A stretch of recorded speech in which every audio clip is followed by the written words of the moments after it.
എന്നാണ്. ഞാൻ തൃശ്ശൂരിൽ നിന്ന് വരുന്നു. ഞാനൊരു 2 ദിവസം മുമ്പ് തൊട്ട് പരിശ്രമം തുടങ്ങി ഇവിടെ വന്ന് പറയാനായിട്ട്. പക്ഷേ ചെറിയൊരു പേടി, അത് കാരണം പേടിച്ചിരിക്കുന്ന എല്ലാവരും പ്രതിനിധിയായിട്ട് ഞാൻ സംസാരിക്കുകയാണ്.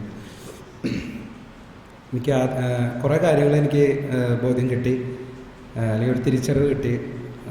സത്യം പറയുകയാണെങ്കിൽ ഞാൻ തോമസ് പോൾ ബ്രദറിൻ്റെ ധ്യാനത്തിന് വരുമ്പോൾ എനിക്കൊരു പേടി ഉണ്ടായിരുന്നുള്ളൂ. കാരണം ഇത് വലിയ ശുശ്രൂഷകർക്കോ അല്ലെങ്കിൽ വലിയ പഠിച്ചിട്ടുള്ള ആളുകൾക്കുള്ള ഒരു ധ്യാനമാണെന്നാണ് എൻ്റെ ഒരു ചിന്തയായിരുന്നത്. പക്ഷെ അവിടെ വന്നു കഴിഞ്ഞാൽ ഓരോന്ന് ആദ്യം ഒരു ബുദ്ധിമുട്ടുണ്ടെന്നുണ്ടെങ്കിലും പിന്നീട് ഓരോന്ന് കേട്ട് തുടങ്ങിയപ്പോൾ കുറച്ച് മനസ്സിലായി തുടങ്ങിയ കാര്യങ്ങളൊക്കെ. കുറേ നോട്ട്സൊക്കെ എഴുതി ഒരു പുസ്തകം പകുതിയായി. ഞാൻ ആദ്യമായിട്ട് കേൾക്കുന്ന കാര്യങ്ങളായിരുന്നു. എനിക്ക് തോന്നിയ 1-2 കാര്യങ്ങൾ ഇപ്പോൾ ഈ ചേട്ടൻ പറഞ്ഞതുപോലെ തമാശയെ കുട്ടികളുടെ അടുത്ത് പറയും. ഇപ്പോൾ ഹിന്ദുസ് അതുപോലുള്ള ഓരോരുത്തർ വന്ന് ഓരോ കാര്യങ്ങൾ പറയുമ്പോൾ വലിയ അറിവുണ്ടായിട്ടല്ല, എന്നാലും ചില ധ്യാനകേന്ദ്രത്തിൽ നിന്ന് കേട്ടതിൻ്റെ വെളിച്ചത്തിൽ നമ്മൾ പറയും, നിങ്ങൾക്ക് വേണ്ടി മരിച്ച ഒരു ദൈവം നിങ്ങൾക്കുണ്ടോ? അവിടെ ദൈവത്തിന് വേണ്ടിയിട്ട് ബലി കൊടുക്കുന്ന മനുഷ്യരെയാണ് അധികം കണ്ടേക്കണത്. പക്ഷേ ഒരു മനുഷ്യന് വേണ്ടിയിട്ട് ബലിയായിത്തീരുന്ന ഒരു ദൈവത്തിന് അധികം കണ്ടുപരിചയമില്ല. അപ്പം അങ്ങനെ വാദിക്കും.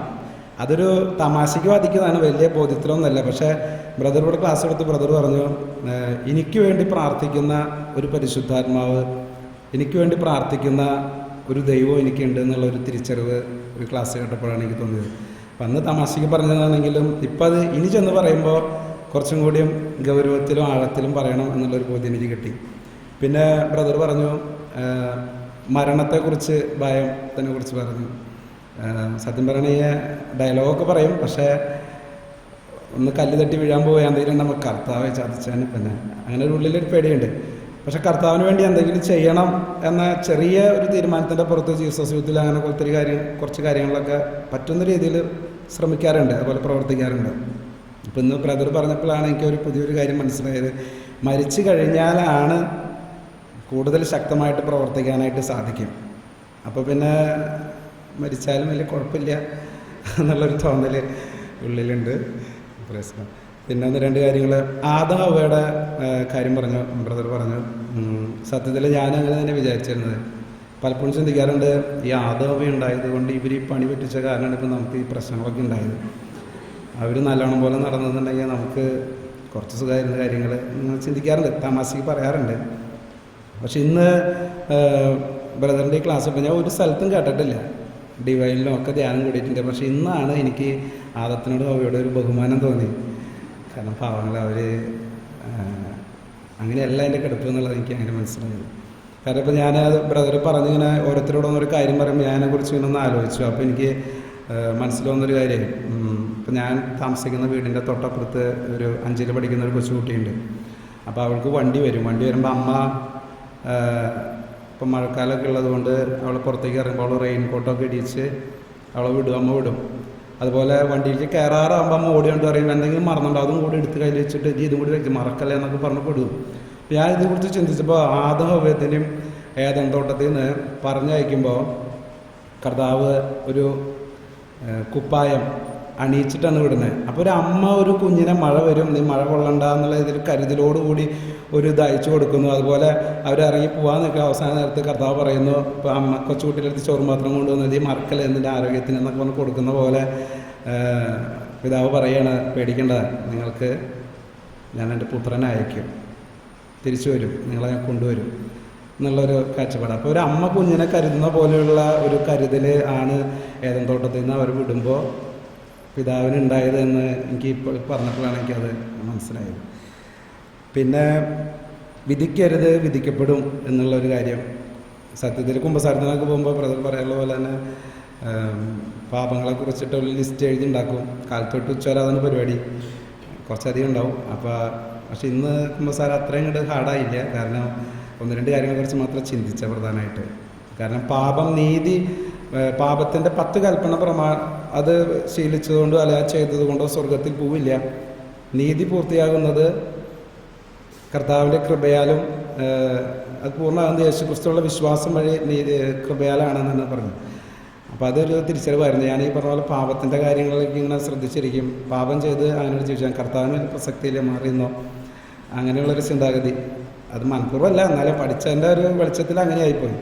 അപ്പോൾ അതിന് ഒരു തിരുത്തൽ ഇവിടെ കിട്ടി. പിന്നെ സങ്കീർത്തനം ഇങ്ങനെയൊക്കെ പാടി പാടി ബൈബിൾ വളരെ ഗൗരവത്തോടു കൂടിയാണ് സങ്കീർത്തനമൊക്കെ ബൈബിൾ വായിക്കുക. അപ്പോൾ ഇങ്ങനെ ഭയങ്കര ഗൗരവത്തിൽ വായിക്കും. പക്ഷേ ഇങ്ങനെയൊക്കെ പാടി അത് ചെയ്യാൻ നമുക്ക് ദൈവത്തിനെ സ്തുതിക്കുക എന്നുള്ളൊരു കാര്യം ചേട്ടന്മാർ പാടിയപ്പോഴാണ് അത് മനസ്സിലായത്. ആദ്യം ഒരു ഗൗരവമായിട്ട് ഇരുന്നുണ്ടെങ്കിൽ പിന്നെ കുറച്ച് കൈയൊക്കെ അടിച്ച്, കാരണം ഗാനമേള അതുപോലെ ഒത്തിരി കാര്യങ്ങൾ തൃശ്ശൂരൊക്കെ ഉണ്ടാകുമ്പോൾ ഞങ്ങളൊക്കെ പോയി അവിടെ ഭയങ്കര ഡാൻസ് കളിക്കുന്ന ആൾക്കാരൊക്കെ ആയിരുന്നു ഒരു കാലഘട്ടത്തിൽ. ഇപ്പോൾ തോന്നി കർത്താവിനെ മഹത്വപ്പെടുന്ന ഡാൻസ് കളിക്കുന്നതിൽ എന്താ തെറ്റ്. അപ്പോൾ നമ്മൾ പതുക്കെ നാടിയൊക്കെ തുടങ്ങി. പിന്നെ ഒന്ന് രണ്ട് കാര്യങ്ങൾ മുമ്പത്തെ ദിവസം പറയാൻ വിചാരിച്ചതാണ്, അത് പിന്നെ പറയാൻ അവസരം കിട്ടിയുള്ളൂ, അതുകൊണ്ട് പെട്ടെന്ന് പറയാം. മിഷൻ പ്രവർത്തനം ഞങ്ങൾ പള്ളികളിൽ അതുപോലെ നാടുകളിലൊക്കെ മിഷൻ പ്രവർത്തനം അല്ലെങ്കിൽ എന്തെങ്കിലും കാര്യങ്ങൾ വരുമ്പോൾ നമ്മൾ ഭക്ഷണം കൊണ്ടുപോകും, പിന്നെ കാശ് പിരിച്ച് വാങ്ങാൻ കഴിയാത്ത ആൾക്കാർക്ക് സഹായിക്കുക, അങ്ങനെയുള്ള കുറച്ച് കാര്യങ്ങളൊക്കെ ചെയ്യാറുണ്ട് കുട്ടികളുടെ കൂടെയൊക്കെ ഇരുന്നിട്ട്.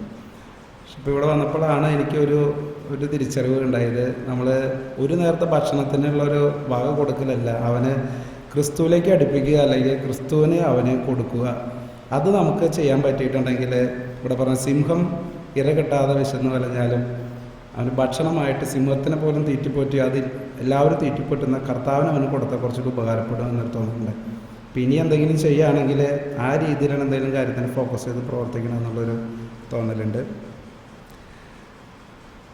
പിന്നെ സങ്കീർത്തനം പഴയ കാലഘട്ടത്തിൽ അവർ പാടി സ്തുതിച്ചിരുന്നു എന്നറിയാം. പക്ഷെ അത് ഈശോയുമായി ബന്ധപ്പെട്ടിട്ടുള്ള കാര്യം എന്നുള്ളത് ഇവിടെ വന്നപ്പോൾ കിട്ടിയിട്ടുള്ളൊരു പുതിയ അറിവായിരുന്നു. പിന്നെ ഈശോ ആരാധനയിൽ വരുമ്പോൾ ഈശോ നമുക്ക് വേണ്ടി പ്രാർത്ഥിക്കുന്നു, നമ്മൾ കർത്താവിനോട് ചേർന്നിരിക്കുക.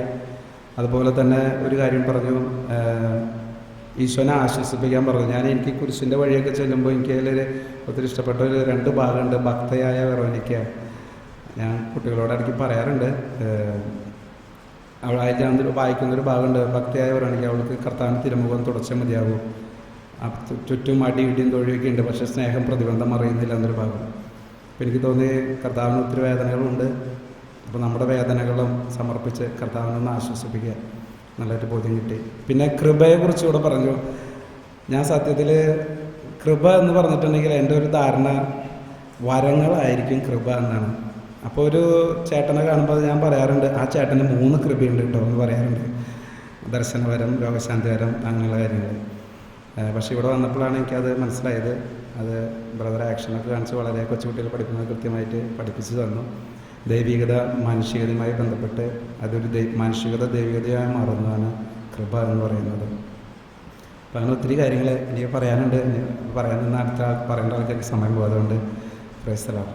Thank you. സഹോദരിമാർ വരാം.